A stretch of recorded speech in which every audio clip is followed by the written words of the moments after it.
வணக்கம் நண்பர்களே. தினமும் காலையில வெறும் வயிற்றுல ஒரு டம்ளர் ஜீரக தண்ணீர் குடித்தால் உடல்ல என்னென்ன மாற்றங்கள் நடக்கும் தெரியுமா? செரிமானம் சரியாகும், வயிறு உப்பசம் குறையும், உடல் புத்துணர்ச்சி பெறும், சிலருக்கு உடல் எடை கட்டுப்பாட்டுல இருக்கிறதுக்கும் பயன்படுது. ஆனால் அனைவருக்கும் இது சரியானதா? அனைவருக்குமே இது நல்லதா இல்ல ஆபத்தானதா? எந்த நேரத்துல ஜீரக தண்ணீரை குடிக்கலாம்? யாரெல்லாம் இதை குடிக்க கூடாது?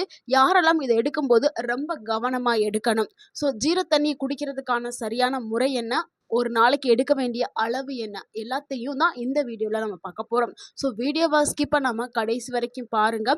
இந்த வீடியோ கண்டிப்பாக உங்களுக்கு ஒரு பயனுள்ள வீடியோவாக இருக்கும். உங்களுடைய ஆரோக்கியத்திற்கு மிகவும் முக்கியமான வீடியோவாக இருக்கும். உங்கள் வாழ்க்கையை மாற்றக்கூடிய ஒரு அற்புதமான வீடியோவாக இருக்கும். உங்கள் ஆரோக்கியம் உங்கள் கையில்தான்.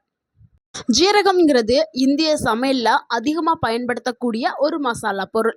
இதுல இயற்கையாகவே ஆன்டி ஆக்சிடென்ட்கள், இரும்புச்சத்து, சிறிதளவு கால்சியம், மெக்னீசியம், பல தாவர சேர்மங்கள் இருக்குது. இது எல்லாம் சேர்ந்துதான் உடல்ல பல செயல்பாடுகளுக்கு துணையா இருக்குது. இத ஜீரக தண்ணீரை எடுக்க எடுக்க உடல்ல ஏற்படக்கூடிய நன்மைகளையும் மாற்றங்களையும் பார்த்தலாம். அதுல முதலாவது நன்மை, செரிமானத்தை மேம்படுத்துறதுக்கு ஜீரகம் பயன்படுது. ஜீரக தண்ணீர் மிகப்பெரிய நன்மைகளை கொடுக்குது. எதுக்குன்னா செரிமானத்திற்கு. இது வயிற்றுல செரிமான நொதிகளை தூண்டுறதுக்கு பயன்படுது. அதாவது டைஜஸ்டிவ் என்சைமை தூண்டுறதுக்கு இது பயன்படுது. இதனால உணவு நன்றாக செரிக்க ஆரம்பிக்கும், வயிறு உப்பசம் குறைய ஆரம்பிக்கும், வாயு தொல்லை குறையும், மலச்சிக்கல் பிரச்சனையும் குறைய ஆரம்பிக்கும். அடுத்து இரண்டாவது நன்மை என்னன்னா, உடல் எடையை கட்டுப்படுத்துறதுக்கு ஜீரக தண்ணீர் பயன்படுது. ஜீரக தண்ணீர் மட்டும் குடித்தால் உடல் எடை குறையாது.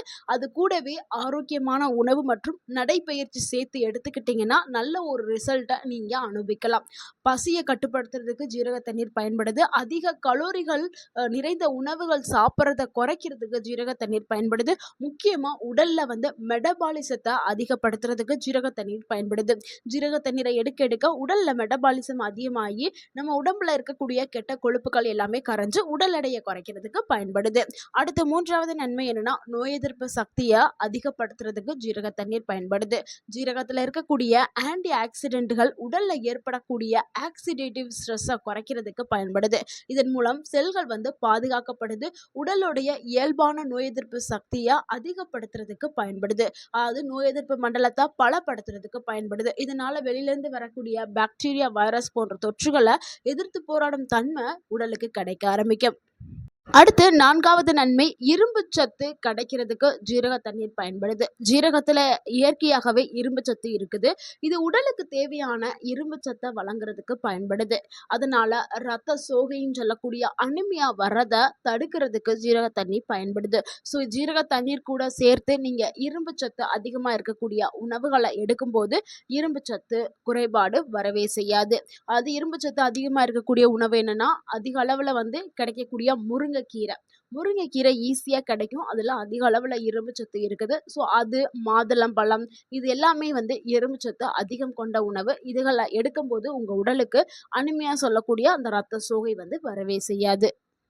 அடுத்து ஐந்தாவது நன்மை, வயிற்று எரிச்சலை குறைக்கிறதுக்கு ஜீரக தண்ணீர் பயன்படுது. சிலருக்கு அஜீரணம், வயிறு கனமாக இருக்கிறது, உணவுக்கு பிறகு ஏற்படக்கூடிய அந்த செரிமான பிரச்சனை, இது எல்லாத்தையுமே நிவாரணம் அளிக்கக்கூடிய ஒரு தண்ணீரா ஜீரக தண்ணீர் இருக்குது. ஸோ வயிறு சார்ந்த பிரச்சனைகளை சரி பண்றதுக்கு ஜீரக தண்ணீர் பயன்படுது.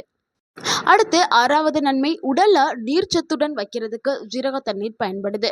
ஜீரக தண்ணீர் குடிக்கிறதுனால உடல்ல நீர்ச்சத்து அந்த பேலன்ஸ் மெயின்டைன் ஆக்கப்படும். ஸோ தண்ணி குடிக்கிற பழக்கமும் அதிகமாகும். இதனால உடல் எப்போதுமே ஹைட்ரேஷன் நிலையிலே இருக்கும். ஸோ டீஹைட்ரேட் ஆயிட்டா உடல் வறட்சி ஏற்பட்டு என்ன ஆகும்னா, மயக்கம், சோர்வு, சில பல பிரச்சனைகள்லாம் ஏற்படும். அதனால நீர்ச்சத்தை மெயின்டைன் பண்றதுக்கு ஜீரக தண்ணீர் பயன்படுது. முக்கியமா வெயில் காலங்கள்ல ஒரு புத்துணர்ச்சி உடலுக்கு கிடைக்கணும்னா ஜீரக தண்ணியை தாராளமாக எடுக்கலாம். அடுத்து ஏழாவது நன்மை, சருமத்தை ஆரோக்கியமா வச்சுக்கிறதுக்கு ஜீரக தண்ணீர் பயன்படுது. இதில் இருக்கக்கூடிய ஆன்டி ஆக்சிடென்ட்கள் சரும செல்களை பாதுகாக்கிறதுக்கும் நல்ல ஒரு பொலிவை பராமரிக்கிறதுக்கும் ஜீரக தண்ணீர் பயன்படுது. அடுத்து எட்டாவது நன்மை என்னன்னா, இதயத்தை ஆரோக்கியமா வச்சுக்கிறதுக்கு ஜீரக தண்ணீர் பயன்படுது. ஆரோக்கியமான வாழ்க்கை முறை கூட சேர்த்து நீங்க இந்த ஜீரக தண்ணீர் பிளஸ் நல்ல உணவு பழக்கம், உடற்பயிற்சி இதெல்லாம் சேர்த்து எடுக்கும்போது இதயம் ஆரோக்கியமாக்கப்படும்.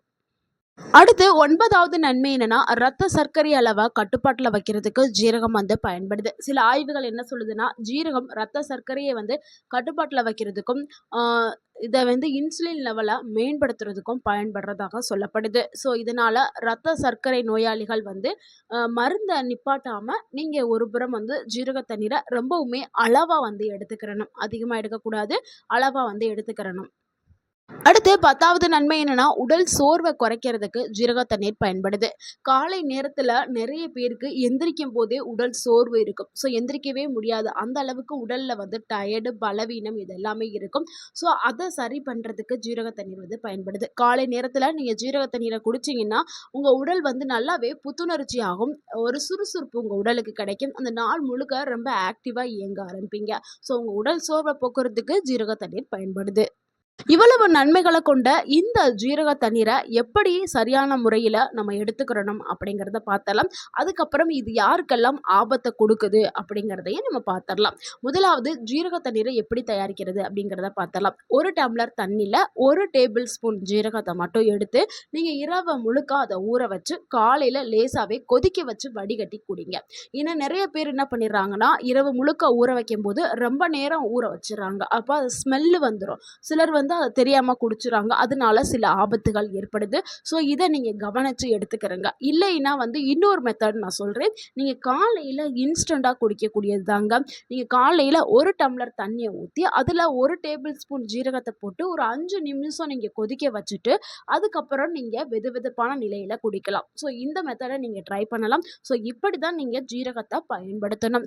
எப்ப குடிக்கணும்னா, காலையில வெறும் வயிற்றுல குடிக்கிறது நல்லது. இல்லன்னா நீங்க சாப்பிட்டதுக்கு பிறகோ இல்ல சாப்பிட்றதுக்கு முன்னாடியோ ஒரு 30 நிமிஷத்துக்கு முன்னாடி நீங்க எடுத்துக்கிறலாம். ஆனா காலையில வெறும் வயிற்றுல எதுவுமே சாப்பிட்றதுக்கு முன்னாடி பிரஷ் பண்ணிட்டு நீங்க குடிக்கிறது தாங்க உங்களுக்கு நல்ல ஒரு பலன் வந்து கிடைக்கும். நாளைக்கு 1 கிளாஸ் மட்டும் தான் குடிக்கணும். அதிகமா குடிச்சா அதிக நன்மை கிடைக்கும் அப்படிங்கிறது கிடையாதுங்க. அதிகமா குடிச்சா உங்களுக்கு ஆபத்து தான் ஏற்படும். ஸோ எந்த ஒரு உணவா இருந்தாலும் அளவோடு எடுத்துக்கணும். அளவுக்கு மீறினால் அது அமிர்தமா இருந்தாலும் நஞ்சாக்கப்படும். ஸோ அளவுக்கு அதிகமா எடுத்தீங்கன்னா சில பல பிரச்சனை வரும். அதுவும் என்னது அப்படிங்கிறத பார்த்தலாம். ஒரு நாளைக்கு நீங்க 1 டம்ளர் தண்ணீல 1 டேபிள் ஸ்பூன் ஜீரகம் மட்டும் தான் பயன்படுத்தணும். ஸோ இப்போ பார்க்க போற பகுதி தான் ரொம்பவுமே முக்கியமான பகுதி.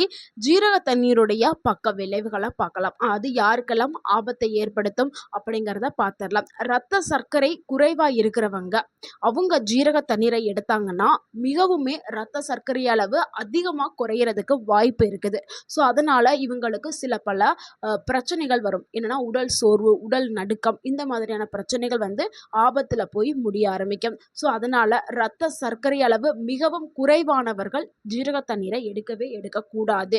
அதே மாதிரி ரத்த சர்க்கரை அளவு அதிகமா இருக்கிறவங்க மாத்திரையும் எடுத்துக்கிட்டு அதிக அளவுல நீங்க ஜீரக தண்ணீரை வந்து குடிச்சீங்கன்னா என்ன ஆகும்னா, திடீர்னு ரத்த சர்க்கரை அளவு மிகவும் குறையறதுக்கு வாய்ப்பு இருக்கு. அதனால நீரிழிவு நோயாளிகளுமே கவனமா தான் நீங்க ஜீரக தண்ணீரை எடுக்கணும். அடுத்து 2வது நபர் யாருன்னா, ரத்த அழுத்தம் குறைவா இருக்கிறவங்க. அதாவது லோ பிபி இருக்கிறவங்க. அவங்களும் ஜீரக தண்ணீர கொஞ்சம் அதிகமா குடிச்சாலும் என்ன ஆயிரும், ரொம்ப ரத்த அழுத்தம் குறைஞ்சு மயக்கம், பலவீனம் ஏற்படுறதுக்கு வாய்ப்பு இருக்குது. அதனால குறைந்த ரத்த அழுத்தம் இருக்கிறவங்க ஜீரக தண்ணீர எடுக்கவே கூடாதுங்க. அவங்களுக்கு உயிருக்கே ஆபத்தை ஏற்படுத்தும். ஸோ நீங்க மறந்தும் கூட ஜீரக தண்ணீரை எடுக்காதீர்கள். அடுத்து 3வது யாருன்னா, வயிற்றுல எரிச்சல் இல்லன்னா அமிலத்தன்மை இருக்கிறவங்க. அவங்க வெறும் வயிற்றுல ஜீரக தண்ணீர குடிக்கவே கூடாது. அப்படி நீங்க குடிச்சீங்கன்னா, உங்க வயிற்றுல அதிகமான எரிச்சலும், செரிமான பிரச்சனை, வயிற்று சார்ந்த பிரச்சனை ஏற்படுறதுக்கு வாய்ப்பு அதிகமா இருக்குது. அதனால நீங்க தவிர்க்கிறது ரொம்பவே நல்லது. அடுத்து 4வது யாருன்னா, அலர்ஜி ஒவ்வாமை இருக்கிறவங்க தாங்க. சிலருக்கு சில விதைகள், அதாவது இந்த மாதிரி ஜீரகம், சோம்பு சாப்பிட்டா ஒவ்வாமை ஏற்படும். அதனால என்ன ஆகும்னா, தோல்ல அரிப்பு, க கையில சிவந்து போறது, கன்னத்துல வீக்கம், உதட்டுல வீக்கம், ஸோ இந்த மாதிரியான பிரச்சனைகள் ஏற்படலாம். ஸோ யாருக்கெல்லாம் அலர்ஜி ஹிஸ்ட்ரி இருக்கோ அவங்க ஜீரகத்த தவிர்க்கிறது ரொம்பவே நல்லது. அடுத்து வந்து 5வது யாருன்னா, கர்ப்பிணி பெண்கள்ங்க. கர்ப்பிணி பெண்கள் சமைக்கும்போது சமையல்ல வந்து பயன்படுத்துறது ரொம்பவுமே பாதுகாப்பானது. ஆனா நீங்க வந்து தினமும் வந்து ஜீரக தண்ணீர குடிக்கிறது வந்து வந்து தேவையில்லாதது. ஸோ எப்பவோ ஒரு நாள் நீங்க ஜீரக தண்ணீர் எடுத்துக்கிறது நல்லது. அதிகமா நீங்க பயன்படுத்த வேண்டாம். ஸோ அடுத்து வந்து 6வது யாருன்னா, அறுவை சிகிச்சைக்கு செல்ல இருக்கிறவங்க. ஏன்னா அவங்க வந்து இந்த ஜீரக தண்ணீரை குடிக்கும்போது உடலில் சில பல மாற்றங்கள் ஏற்படும். இதனால் அவங்களுக்கு இந்த ஆப்ரேஷன் பண்ணக்கூடிய பிளான் வந்து கேன்சல் ஆகிறதுக்கு வாய்ப்பு இருக்குது. ஸோ அதனால் அவங்க வந்து ஜீரக தண்ணீரை எடுக்கிறத தவிர்க்கிறது ரொம்பவே நல்லது. ஸோ இப்போ யாரெல்லாம் குடிக்கக்கூடாதுன்னு நான் ஷார்ட்டாக சொல்லிடுறேன். லோ பிளட் ப்ரெஷர் இருக்கிறவங்க, லோ சுகர் இருக்கிறவங்க, அப்புறம் வந்து ஜீரக ஒவ்வாமை இருக்கிறவங்க, கர்ப்பிணி பெண்கள், ஆப்ரேஷன் செய்ய இருக்கிறவங்க. ஸோ இவங்க எல்லாருமே ஜீரக தண்ணீரை எடுக்கவே கூடாது, குடிக்கவும் கூடாது. ஸோ அப்படி நீங்கள் யாராவது எடுக்கிறா இருந்தால் உங்களுடைய மருத்துவர்கிட்ட நீங்கள் ஆலோசனை பெற்றுட்டு எடுக்கிறதா ரொம்பவே நல்லது. நண்பர்களே, ஜீரக தண்ணீருங்கிறது ரொம்ப ரொம்ப ஒரு சூப்பரான ஆரோக்கியமான ஒரு உணவு தான். ஆனால் எல்லாருக்கும் இது நல்லது கிடையாது. ஸோ நம்ம இப்போ பார்த்த இந்த 6 பேர் கண்டிப்பாக ஜீரக தண்ணீரை உட்கொள்றத தவிர்க்கிறது ரொம்பவே நல்லது. இந்த தகவல் உங்களுக்கு பயனுள்ளதாக இருந்திருந்தா இந்த வீடியோக்கு ஒரு லைக் பண்ணுங்கள். இந்த வீடியோவை உங்களுடைய ஃப்ரெண்ட்ஸ் அண்ட் ஃபேமிலிக்கு ஷேர் பண்ணுங்கள். மறக்காமல் நம்ம சேனலை சப்ஸ்கிரைப் பண்ணுங்கள், சப்போர்ட் பண்ணுங்கள், கமெண்ட் பண்ணுங்கள். தேங்க்யூ ஃபார் வாட்சிங் அண்ட் வாழ்க வளமுடன். உங்கள் ஆரோக்கியம் உங்கள் கையில் தான். நன்றி, வணக்கம்.